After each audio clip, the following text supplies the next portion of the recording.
If you're interested in learning more about collective impact, data, and strategy, this is a great video for you because I just attended the Collective Impact Conference and I'm going to tell you all about some of the major themes and key takeaways that I'm taking away from the conference. I usually tell people that there are 4 very broad uses for data. One being to understand what's working and under what conditions.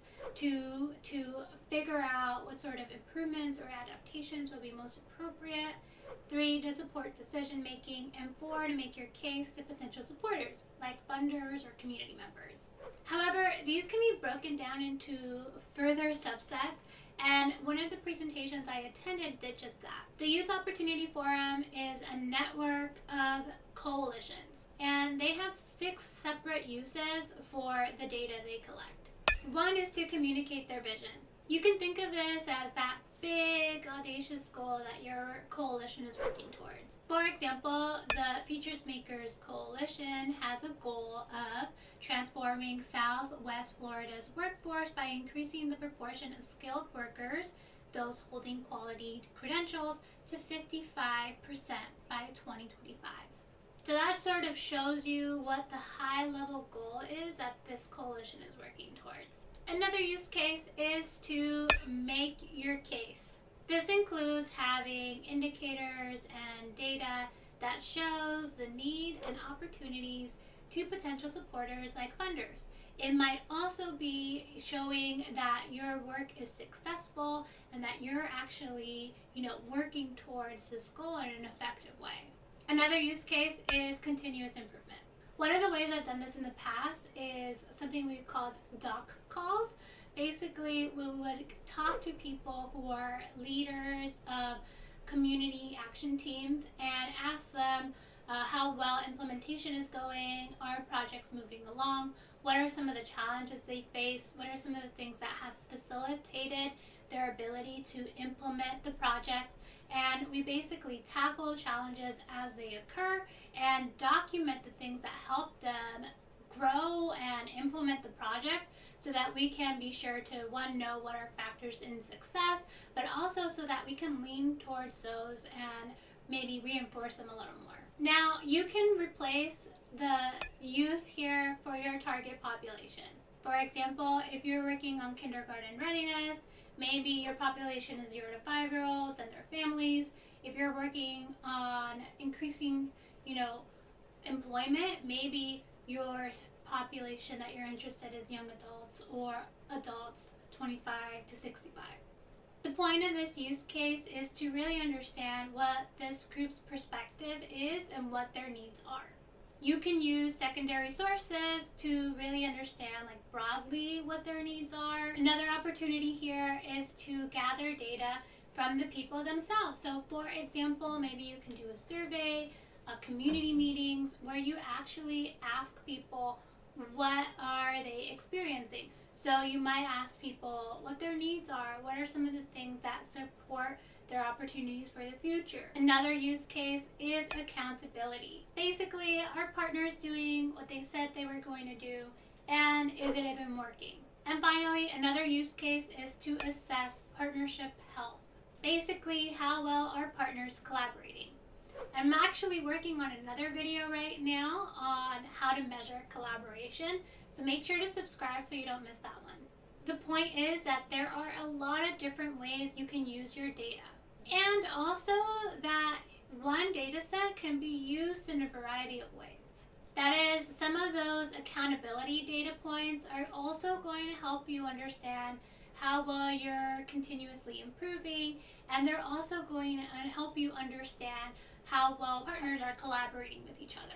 Data that's going to help you understand your population needs are also going to help you make your case to potential funders, and they're probably going to also help you communicate your vision to community members. So make sure that when you have a data set, you consider, how can I use this information to support the work we're doing? Because there are a variety of ways you can use data and a variety of ways that data might be helpful to support your group. Another key takeaway is to be strategic about the indicators that you select. One of the speakers in the conference said that they use the Sustainable Development Goals inspiration for selecting their indicators. Now, this helps in a variety of ways. One of which is that when they go out to talk about their vision for their coalition, they can talk about how their coalition is tied to some of these broader sustainability goals that many other organizations, national and maybe global organizations, are working towards. This isn't to say that you should go out and look for frameworks to tie yourself to if you don't agree with them. But what are some of those broader initiatives that are happening nationwide or globally that you might align yourself with if they are relevant to the work you're doing? For example, one of the Sustainable Development Goals is related to education, and one of the indicators they identified there was proficiency level at 3rd or 2nd grade. As you might imagine, that's relevant to a lot of coalitions. Basically, my tip here is to think about whether or not there's some broader frameworks like the Sustainable Development Goals that you can align yourself with. And maybe if you can't align yourself with, they can be a good jumping off point for identifying indicators that are relevant to your organization or initiative. Another takeaway that I saw in several of the coalitions that were highlighted at the conference was to collect data at various levels. Now, this reminded me of those nested circles that I've seen in some of the other trainings I've participated in. You should be looking at data related to your whole population, your program, your strategy population, and your focus population. For example, let's say you're working on kindergarten readiness. Your whole population might be 0 to 5-year-olds. Your strategy or program population might be low-income families, and your focus population might be those children in low-income families within a particular zip code. You want to collect data on those various segments. So think about what are the different levels of data you should be collecting. And added to this tip is that you don't have to go out and gather all those data yourselves.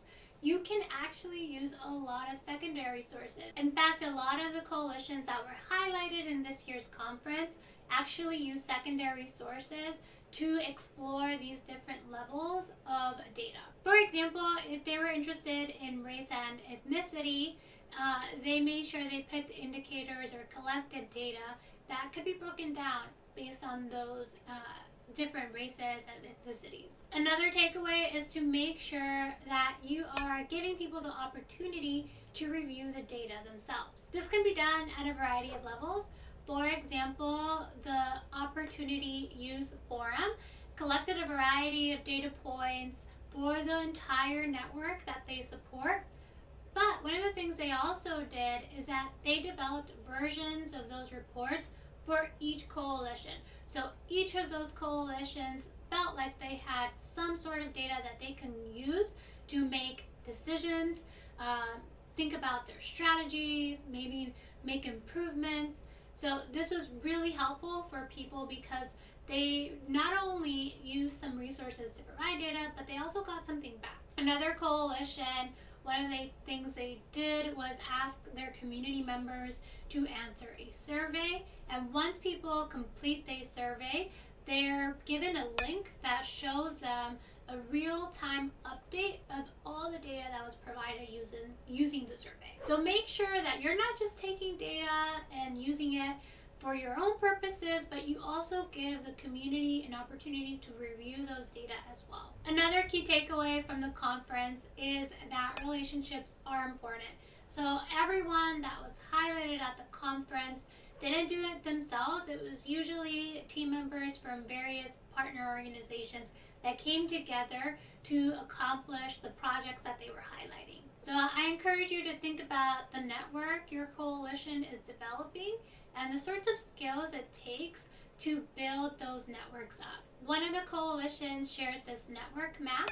I actually really like these because you can go in and think about easily who's missing, who's connected to a lot of things. I'm not sure what tools they use to make this map, but I've seen maps like this made in a software called Kumu before. So I recommend you check that out. Another takeaway is to truly engage the community throughout. And I've talked about this a lot in the past. I've done videos on participatory approaches that I recommend you check out. One of the presenters shared a bit about the different voices that should be included in decision making. One was a voice of design. I basically interpret this as the facilitators, so you can see this as the backbone. The voice of intent, I interpreted this as those that are advocating for a particular cause. It can be pretty much any partner organization. It could be nonprofits, advocacy groups, community groups. It might even be city folks. Another voice is the voice of expertise. These are voices that are familiar with how the system works. And equal to all those is the voice of experience. That is the voice of people who have actually lived through or are living through the issue or topic you're seeking to improve. You can engage the community in a variety of ways. You can have them help you collect data. You can have them help you make sense of data. You can have them help you make decisions, identify, what sort of opportunities exist in the community. There are a variety of ways you can engage your community in your coalition. One group shared this community engagement toolkit, and I'm going to leave that in the comments below or in the description below for you to check out. Basically, it'll give you some guidance on more activities you can do to engage community members. Another takeaway that I took from the conference this time around is that you can get creative about data collection. There are so many ways to collect data in the real world to get actual perspectives and actual information. You don't just have to rely on surveys. So make sure you're thinking about whether there are opportunities to get a little creative. Data collection can be fun. For example, previously I talked about an example of how I helped a 4-H group collect data from youth participants through an evaluation skill-a-thon. And there are a variety of examples and tools that were shared in the conference that can help you identify some of these fun ways to collect data. One of the groups of presenters talked about how they leaned on some human-centered design methods to collect data. Embracing human-centered design means believing that all problems, even the seemingly intractable ones like poverty, gender equity, and clean water, are solvable. Moreover, it means believing that the people who face these problems every day are the ones who hold the key to their answer. Human-centered design offers problem solvers of any stripe a chance to design with communities, to deeply understand the people they're looking to serve, to dream up scores of ideas, and to create innovative new solutions rooted in people's actual needs. The Mission Economy Development Agency, the group that talked about human-centered design a lot, basically offered some resources, and I'll leave those in the description below for you to check out as well. For example, there are free human-centered design courses and resources you can check out. Again, I'll leave those down in the description. There's also virtual whiteboards you can use. I use Mural, other people use Jamboard. Basically, you can brainstorm ideas with community members or other collaborators. This can help you, organize ideas. People can move them around based on themes. It's really helpful, especially now that a lot of us are meeting virtually. There are also other free options. For example, Padlet that was used in the conference. It was used to brainstorm. One of the cool things about Padlet is that you can actually comment on each other's posts. Join the mailing list so you don't miss out on future videos.